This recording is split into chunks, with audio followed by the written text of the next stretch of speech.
Déjà enfant, ce Robert Surcouf, en son Saint-Malo natal, ses parents ne savent comment le calmer. Jamais Bretagne ne vit gosse si turbulent, ou comme le dit une lettre de l'époque, si déchiré, si querelleux ou si revêche. Tout doué pour le don de commandement, il excelle surtout à rassembler des bandes de garnement pour rosser les bandes rivales. Mais mieux encore, il est né avec une indicible passion de la mer. Inutile donc d'essayer d'en fabriquer un notaire. Et de fait, dès ses 13 ans, en 1786, il embarque à bord d'un caboteur pour s'initier aux délices de la manœuvre et de la godille. Tout jeune, il s'engage déjà dans l'épopée de la course des mers. Il tâte de la traite des Noirs, puis se fait corsaire. Et à Saint-Malo, personne ne s'étonne que le gamin insupportable dont tout le monde garde mémoire devienne l'un des corsaires les plus redoutables de tous les temps, sans aucune peur, sans aucune défaillance, toujours prêt à manier le sabre, à commander l'abordage, à multiplier les rapines, à tenter l'impossible et à berner les Anglais. Mais Surcouf, ce nom par lui-même ne tonne-t-il déjà pas comme un coup de bombarde?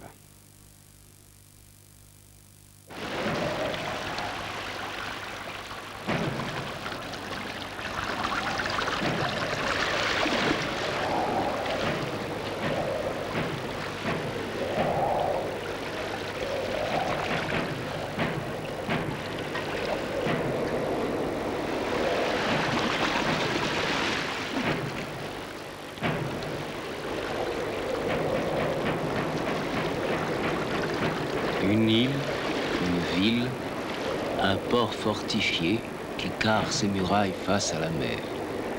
Saint-Malo.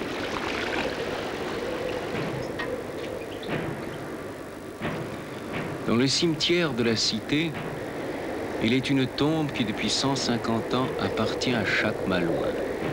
Celle du plus illustre de ces hommes de mer, Robert Surcouf.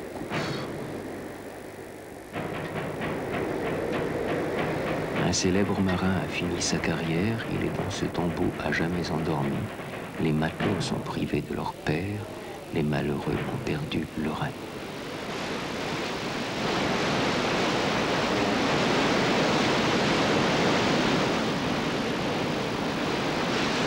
Vers 1810, Napoléon, dans toute sa gloire, doit partout faire face à ses ennemis. Surcouf, Monsieur Surcouf, lui, est devenu un prospère bourgeois de sa ville, armateur de son État. La vocation de Saint-Malo est la conquête de la mer, pacifique ou non.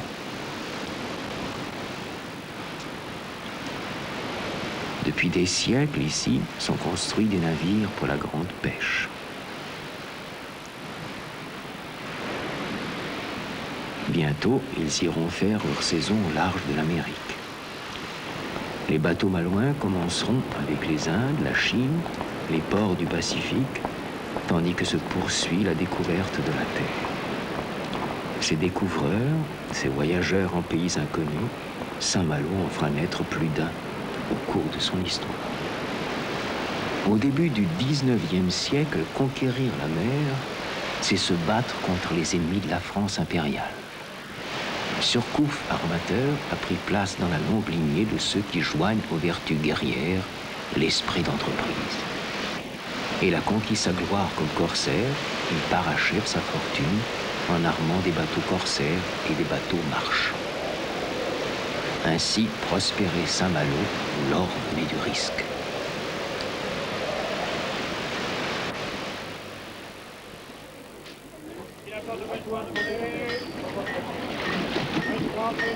Robert Surcouf est né le 12 décembre 1773 d'une bonne famille malouine. À cette époque, les corsaires français sèment la panique chez les marchands de la City de Londres, ceux de Saint-Malo surtout.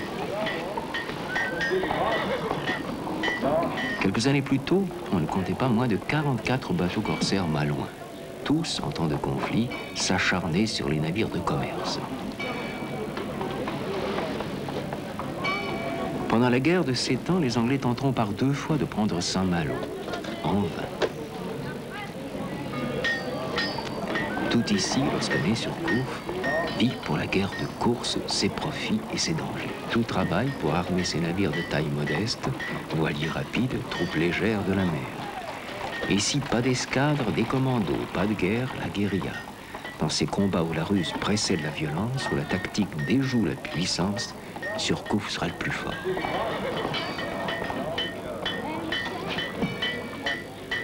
Robert Surcouf était mon arrière-grand-oncle, était le fils de Charles Surcouf et de Françoise Pitot de la Beaujardière. Ses parents étaient des petits bourgeois, non pas des pêcheurs comme beaucoup peuvent le penser, mais des petits amateurs moyennement fortunés. Et le père du corsaire lui-même était le petit-fils de Robert Surcouf, également corsaire, sous Louis XIV, et qui avait prêté, avec 7 autres malouins, 300 millions à Louis XIV pour sauver la France de la banqueroute à cette époque déjà. Je peux ajouter d'ailleurs que la famille Surcouf est d'origine irlandaise, puisque environ 5 ou 6 générations avant le corsaire, le premier Surcouf est arrivé en France. On est originaire d'un petit pays d'Irlande qui s'appelle Tirleton. Le père de Robert Surcouf a eu pas mal d'ennuis d'ailleurs avec son fils Robert. Et on peut dire que dès sa jeunesse, il fut particulièrement dissipé, et puis on peut dire qu'il était même quasiment chef de bande. À l'époque, dans les rues de Saint-Malo, certaines bandes se retrouvaient, s'attendaient au coin des remparts et réglaient leurs comptes le soir à la tombée de la nuit. Voyant ça, ses parents ils ont voulu essayer de le discipliner, et c'est pour ça qu'ils l'ont fait rentrer au collège à Dinan. Études qui se sont passées non sans mal, puisque Robert n'acceptait aucune discipline. Voyant ça, ses parents ont définitivement renoncé à lui faire des études plus que sérieuses, et à 13 ans, l'ont embarqué comme mousse pilotin sur un navire marchand qui faisait du cabotage au niveau de l'Europe. Mais on peut dire que l'Europe ne suffisait pas, si vous voulez, aux horizons de Robert Surcouf. Robert Surcouf envisageait des horizons plus lointains et surtout il avait l'attrait des mers lointaines de l'océan Indien, car on peut dire que régulièrement, toutes les semaines, il voyait des navires corsaires partir de Saint-Malo ou revenir de Saint-Malo avec de riches butins, parce qu'il ne faut pas oublier qu'à l'époque, Saint-Malo était le port numéro 1 pour armer les bateaux en course. Robert, donc, à l'âge de 15 ans, embarque comme aspirant à bord d'un navire qui s'appelait l'Aurore et qui part donc, qui navigue vers l'océan Indien. Il rejoint l'île de France, qui s'appelle l'île Maurice actuelle, et fait du cabotage sur la côte de Mozambique. C'est d'ailleurs inutile de cacher que ce navire l'Aurore faisait du trafic d'esclaves.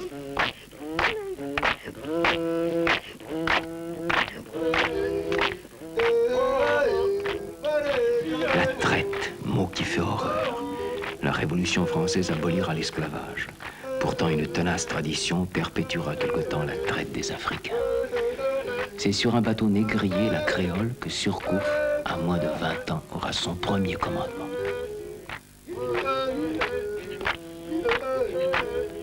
Et à l'époque, si vous voulez, le trafic d'esclaves était considéré comme légal.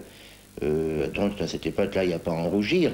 Mais enfin, c'était déjà un rude métier, parce que c'était déjà une vie qui présentait des risques.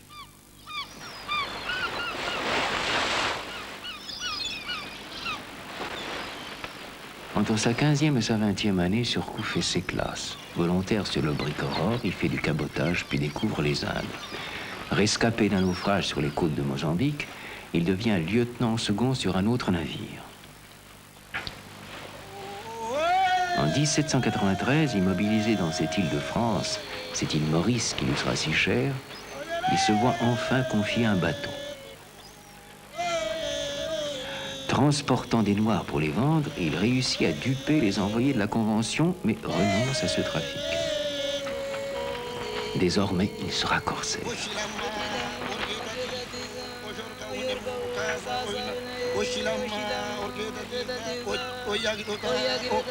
Jusqu'en 1801, sur différents navires, il sera la terreur de l'océan Indien. Il deviendra le meilleur spécialiste de cette guerre où l'on doit être à la fois renard et lion, la course. La course, c'est la grande chasse sur mer. C'est la rapidité, le vol du navire vers un but, vers une prise.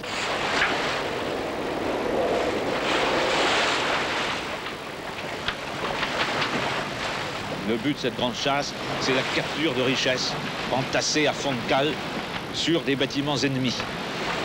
Les navires faisant la course seront donc très fortement voilés. Ils parcourront de vastes distances, quelquefois de courtes s'ils n'ont pas de chance, car il y a le grand problème du risque dans cette grande chasse. Et ce risque peut être mortel. Au milieu de ces dangers, dans ces attaques, dans ces approches de bâtiments ennemis, la ruse était un facteur capital. Surcouf avait ce sens de la ruse. Notamment, il lui est arrivé souvent de s'approcher au plus près d'un bâtiment britannique, sous pavillon danois ou sous pavillon anglais. Naturellement, en engageant le combat que sous les couleurs nationales. Mais cela lui permettait, cette ruse, pratiquée par de nombreux corsaires d'ailleurs, lui permettait de gagner du temps, de contraindre l'ennemi à des manœuvres qui n'étaient pas prévues. C'est le grand problème de la ruse concernant la pavillonnerie.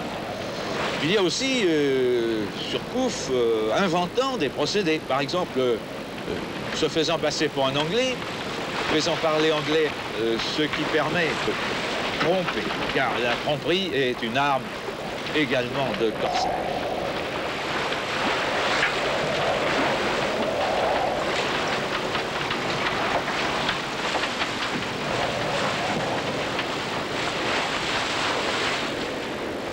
Surcouf possédait des dons exceptionnels de manœuvrier et des réflexes admirables. Mais ces exploits, bien qu'ils nous semblent légendaires aujourd'hui, étaient quand même rendus possibles par les techniques de l'époque, et en particulier, l'artillerie était loin de pouvoir exercer les ravages qu'elle exerce aujourd'hui. La portée utile des canons ne dépassait pas 300 ou 400 mètres, et la cadence de tir était beaucoup plus faible qu'à l'heure actuelle. Entre deux salves, un navire corsaire bien mené pouvait parcourir les 500 ou 600 mètres dangereux qu'il séparait de l'abordage. Ainsi, pouvaient être obtenus des effets de surprise, et Surcouf réussissait généralement à se glisser dans les angles morts, car l'artillerie n'était pas battante dans tous les secteurs de l'horizon, et parvenait ainsi à l'abordage sans avoir subi de dommages notables. Robert Surcouf est une force de la nature. Physiquement, c'est un géant. Il va entraîner ses hommes à chaque abordage d'une façon toute naturelle, maniant le sabre, le pistolet et surtout la hache qui était son arme familière. C'est grâce à ce courage physique qu'il a toujours eu dans sa vie. Il a su s'acquérir l'obéissance, le respect et l'amitié des équipages.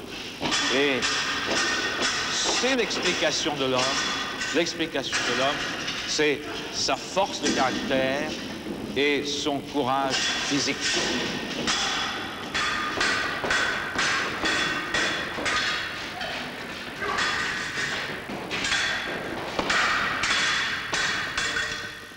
Surcouf recrute ses équipages. À Saint-Malo, bien sûr, quand il recrute des Malouins, surtout pour son état-major. Et puis, à l'Île-de-France, il recrute des indigènes, notamment des Lascars, des Indes. Et puis aussi des Noirs. Il aura attaché à sa personne successivement 2 Noirs. Et tous ces gens-là sont des vétérans. Ce sont des gens qui ne sont pas des enfants de cœur, qui ont toute une carrière derrière eux. Ben, et ces gens-là vont se battre en combat rapproché, en risquant leur vie, car ils savent très bien que dans les abordages, s'ils ne sont pas victorieux, ils seront tués ou bien prisonniers sur les pontons.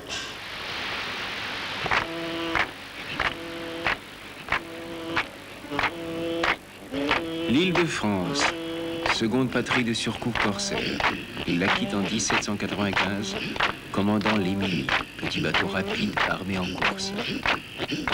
Avec lui, il va capturer des navires anglais chargés de riz. Il garde pour son usage un brick en bon état. Quant au riz, il l'envoie à l'Île-de-France affamée par le blocus.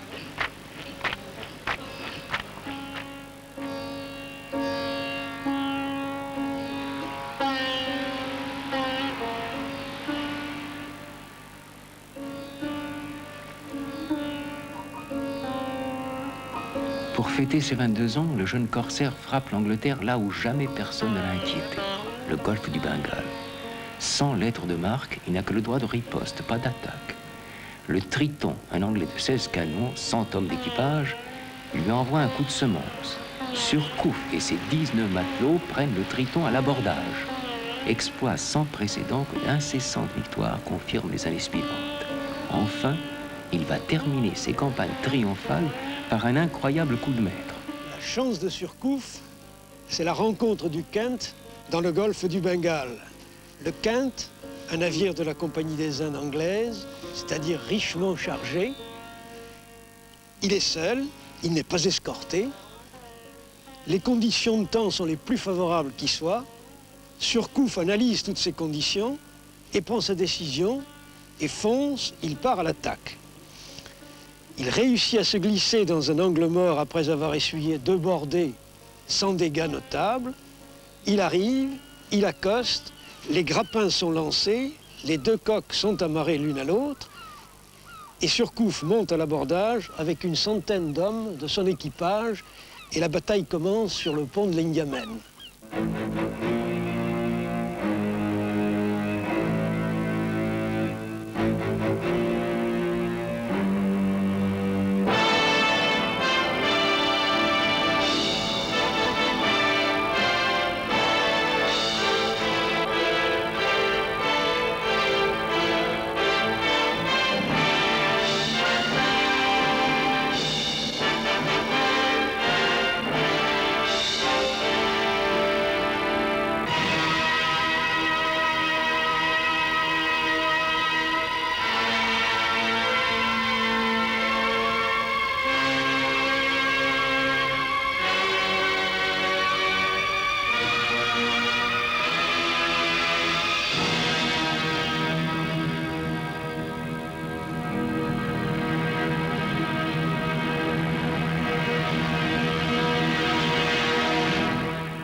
Tout abordage était meurtrier.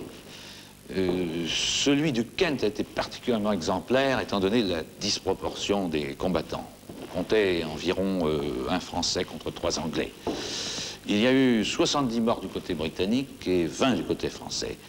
On ne faisait pas de quartier, c'était 1 heure ou 2 heures de combat, on peut dire sauvage. Ces chiffres-là, nous les tenons d'historiens qui ont vécu cette période, notamment Cunat et Garneret et les contemporains de Surcouf aussi. Eh bien, les corsaires qui n'avaient pas été tués au cours d'un abordage étaient bien sûr considérés comme prisonniers de guerre par les Anglais. On les internait sur les pontons, de sorte une préfiguration de certains camps de concentration, d'anciens vaisseaux dématés et convertis en prison, où on pouvait entasser jusqu'à 700 prisonniers dans les cales et qui pouvaient faire, comme Garneret, 8 ans consécutifs dans ces culs de basse-fosse. Et Garneret, qui a été un adjoint de Surcouf, qui a navigué avec lui et qui a participé au combat du Kent, a su résumer et décrire cette vie qu'on a peine à imaginer à l'heure actuelle. Pour accomplir ce fait d'armes incroyable, la prise du Kent, Surcouf avait eu l'appui non seulement des armes, mais de la légende.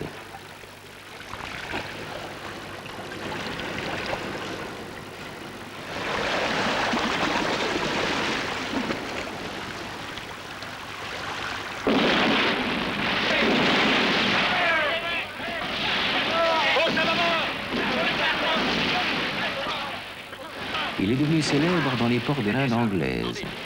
Après avoir saisi le Triton, il a défait en 2 ans, de 1789 à 1800, un nombre impressionnant d'adversaires mieux armés que lui. 6 dans la seule année 1799. Son nom sème la terreur dans l'océan Indien. Quand il reviendra quelques années plus tard, le gouverneur anglais interdira la navigation de commerce. Il lancera aux trousses du corsaire bon nombre de frégates. Mais éviter les pièges et berner ses poursuivants, cela était aussi un exercice dans lequel excellait le Malouin.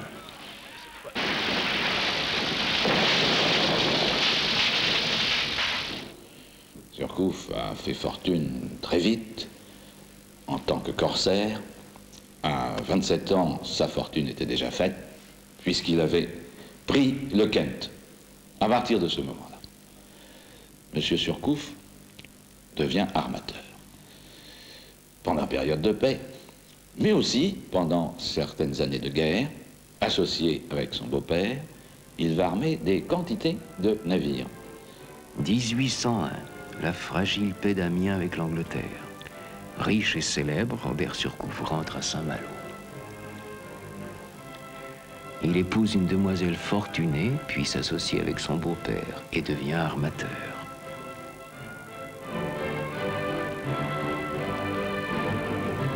Rupture de la paix. Napoléon convoque Surcouf. Il connaît ses exploits de franc-tireur et lui offre un commandement dans la flotte impériale.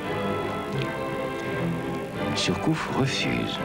Ses prises l'ont enrichi, il est redouté comme loup solitaire et n'accepte pas d'être assujetti.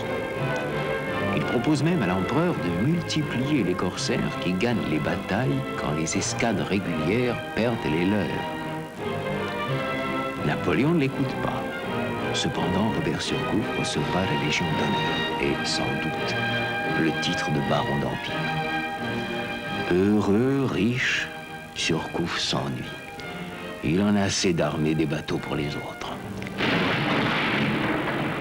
En 1807, il fait construire le Revenant, un faire-part qui doit allonger la mine des marchands anglais. Surcouf a 34 ans. Oisiveté un peu empâté son corps d'Hercule. Il se remet à la course, surgissant où personne ne l'attend, dépouillant les bateaux de commerce, abordant et réduisant leurs défenseurs armés. Pour finir, il ramène de l'île de France à Saint-Malo la frégate Charles, chargée d'objets précieux. Ce sera sa dernière prise de guerre.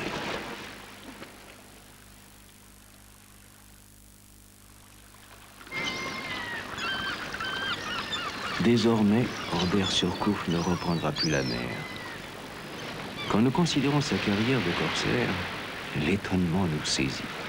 Tous ces bateaux anglais pris ou coulés, ces combats gagnés 1 contre 3, contre 5, n'ont occupé qu'une petite partie de la vie de Surcouf. De l'Émilie au Revenant, en passant par la Clarisse et par la Confiance, il n'a commandé en course que 44 mois. À 35 ans, le voici devenu armateur pour de bon, bourgeois de marine. Qu'avait-il appris de plus? En quelques fulgurantes campagnes, il avait démontré son génie de corsaire. Rapide, insaisissable, astucieux, parfois sagace, parfois téméraire, avide et généreux.